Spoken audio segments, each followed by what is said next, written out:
Voyons maintenant comment personnaliser les mesures statistiques, les opérations de synthèse que vous allez afficher à l'intérieur de votre tableau croisé dynamique.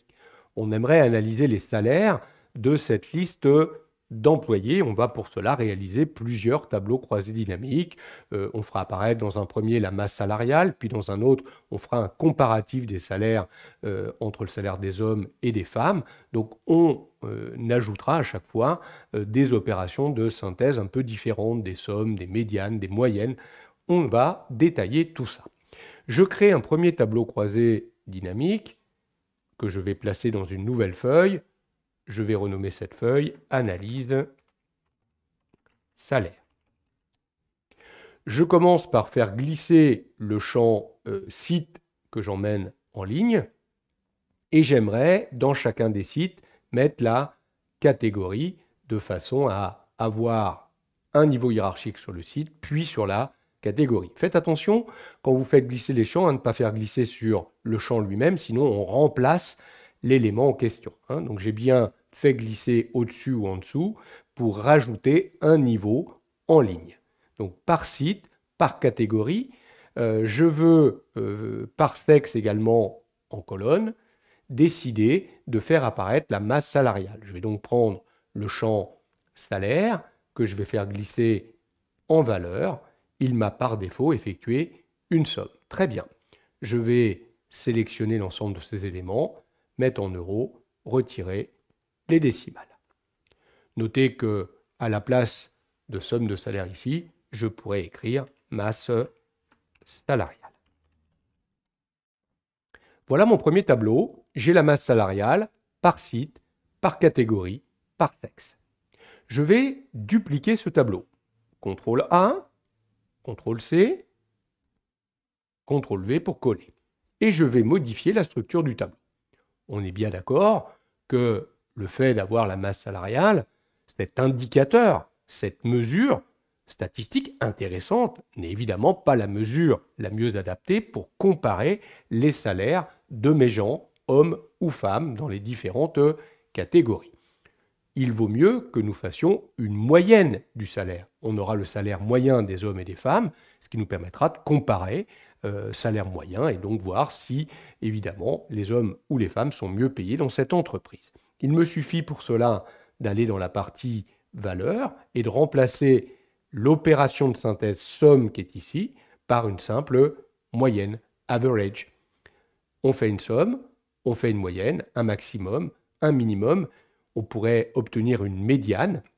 On pourrait faire des décomptes d'éléments numériques, d'éléments de champ texte, et même des décomptes uniques pour avoir des éléments de type unique, et même des variances, des écarts types si on veut.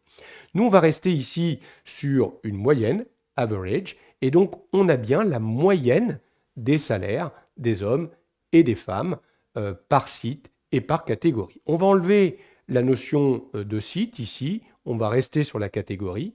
On voit par exemple qu'une femme agent est bien moins payée qu'un homme agent, etc., etc. On va réappliquer notre format monétaire, retirer les décimales, et là on va décider de faire disparaître les totaux sur ce tableau, à la fois sur les lignes et sur les colonnes. On a donc notre comparatif de salaire entre hommes et femmes. Notez que quand on a un élément de ce type, on pourrait très rapidement, par insertion graphique, en faisant un simple clic sur une cellule du tableau croisé, on obtiendrait immédiatement le graphique qui correspond. Et donc là, on aurait le graphique qui correspond à ce comparatif de salaire entre hommes et femmes. On pourrait faire un diagramme finalement en barre pour obtenir cette différence, cette comparaison de salaire.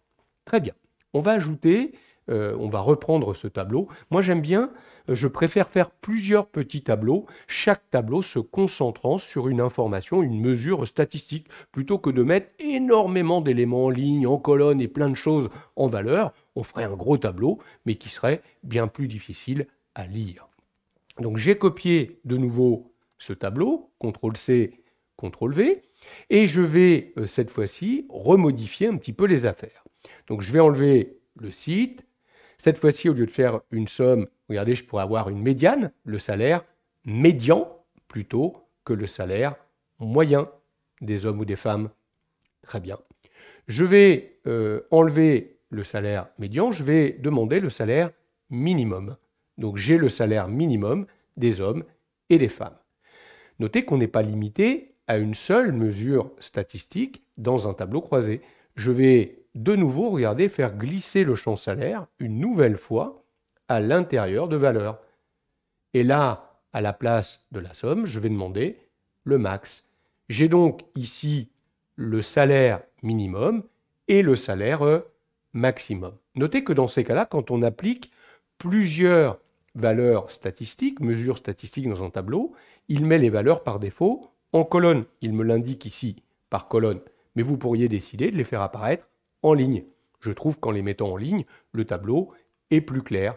On va bien avoir le maximum de salaire. Il m'a ramené ici la masse salariale, tout simplement parce qu'il a récupéré l'intitulé qui se trouvait en haut dans mon tableau ici. Bien entendu, je pourrais remplacer masse salariale par la partie min salaire ou salaire minimum, à moi d'écrire ce que je veux ici au niveau de mes éléments. C'est le salaire mini et ici le salaire max. Vous avez vu que dès que je réinscris les éléments, automatiquement, les libellés ou les étiquettes se mettent à jour automatiquement. Voilà comment je peux choisir les opérations de synthèse, les mesures statistiques les plus pertinentes pour pouvoir analyser plus finement mon tableau croisé dynamique, les données à travers mon tableau croisé dynamique.